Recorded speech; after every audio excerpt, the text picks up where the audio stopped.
Kapag natutunan mong mahalin ang sarili mo ng buo, nagbabago ang pananaw mo sa mundo.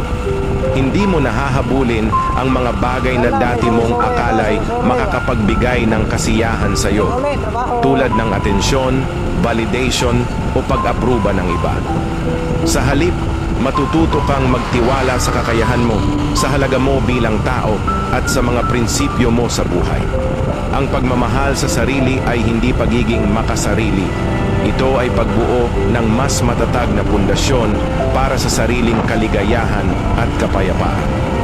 Kapag mahal mo ang sarili mo, ikaw na ang nagiging standard. Hindi mo na ikukumpara ang sarili mo sa iba dahil alam mong sapat ka, higit pa sa sapat. Hindi madali ang proseso.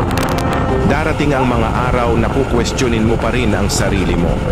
Pero sa bawat hakbang patungo sa sariling pagmamahal, unti-unting mawawala ang pangangailangan mo ng kumpirmasyon mula sa ibang tao.